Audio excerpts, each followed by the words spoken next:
Dando prosseguimento no nosso curso Eletrônica Prática, aula 42, módulo 2. O assunto: concentrando ainda mais o campo magnético.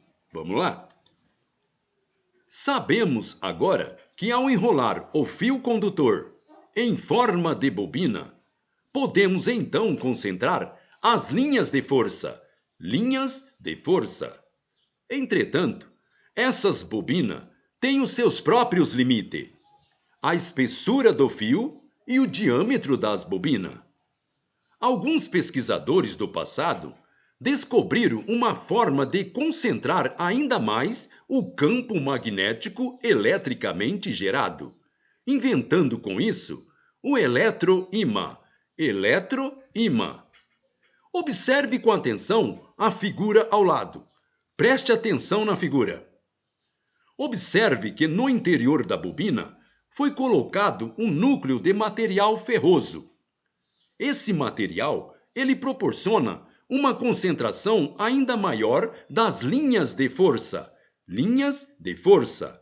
Com o que podemos obter um campo menor em tamanho, porém muito mais forte em intensidade localizada.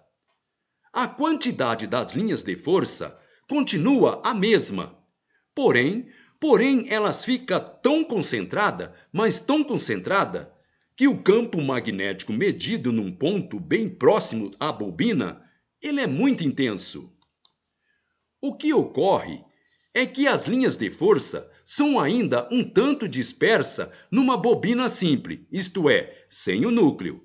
Agora, com a colocação de um núcleo de ferro dentro da bobina, estas linhas de força, ela tendem a se concentrar ainda mais. Observe com atenção este símbolo ao lado. Preste atenção no símbolo. Este símbolo é adotado para as bobinas com núcleo de ferro. Núcleo de ferro. Descobriu-se então que poderia ser feito industrialmente núcleo para condensar com mais intensidade as linhas de força. Tão bom do que o próprio material ferroso, a partir de um composto à base de cerâmica e partículas de ferro, a qual se deu o nome de ferrite. Ferrite. Exemplo: dentro de um rádio ou dentro de um televisor, também tem uma bobina enrolada sobre um núcleo de ferrite.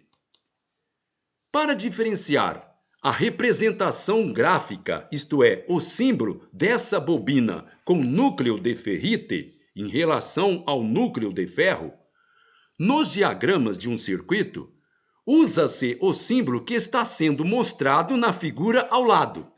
Preste atenção nessa figura.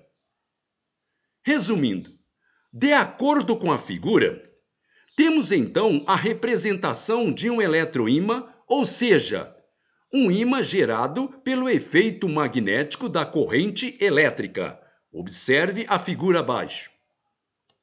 Muito bem, pessoal. Com isso terminamos esta nossa aula. Então, gente boa, até a próxima!